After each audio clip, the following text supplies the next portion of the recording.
वहीं पूर्व केंद्रीय मंत्री और लोक जनशक्ति पार्टी के नेता रामविलास पासवान को आज पटना में दीघा घाट पर अंतिम विदाई दी गई।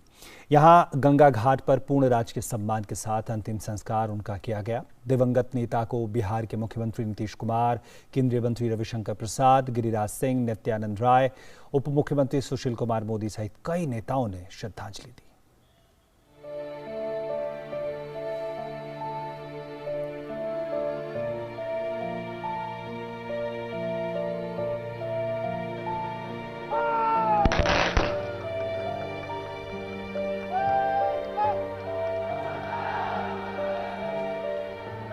और इस तरह रामविलास पासवान पंचतत्व में विलीन हो गए।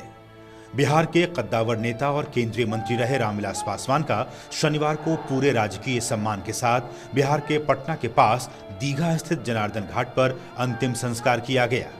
गार्ड ऑफ ऑनर के बीच पासवान के पुत्र और सांसद चिराग पासवान ने उन्हें मुखाग्नि दी।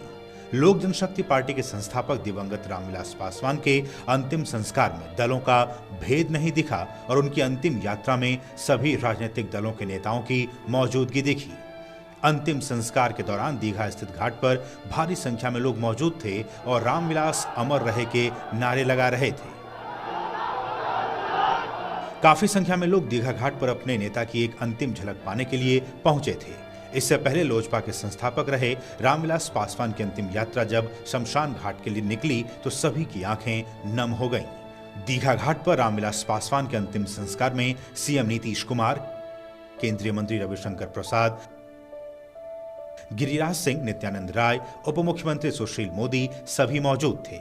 केंद्रीय मंत्री रविशंकर प्रसाद ने कहा कि रामविलास जी बिहार ही नहीं बल्कि देश के नेता थे, वो एक जन नेता थे।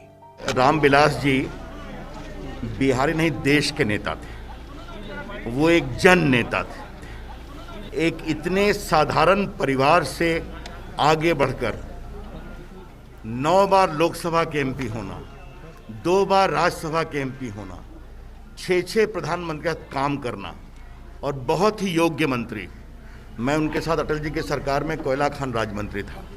मैं उनकी क्षमता जानता हूँ और जिस तरह से कोरोना काल में देश के खाद्य आपूर्ति मंत्री को उन्होंने काम किया, वो आपने देखा होगा पूरे देश में प्रधानमंत्री की अगुवाई में। तो आज उनके जाने की बहुत पीड़ा है। बिहार को अपूरणीय क्षति हुई है, देश को हुई है और उन्होंने उपेक्षितों की एक बहुत बड़ी आवाज बने। इससे पहले रामविलास पासवान के पार्थिव शरीर को पटना स्थित लोजपा के दफ्तर में रखा गया, जहां उनके अंतिम दर्शनों के लिए लोगों का हुजूम लगा रहा। गौरतलब है कि लंबी बीमारी के बाद गुरुवार देर शाम पासवान का निधन हो गया था। 74 वर्षीय पासवान पिछले कई दिनों से दिल्ली के एक निजी अस्पताल में भर्ती थे। अभी कुछ दिनों पहले ही उनके हृदय का भी ऑपरेशन हुआ था। नीरज सिंह के साथ news night desk, DD news.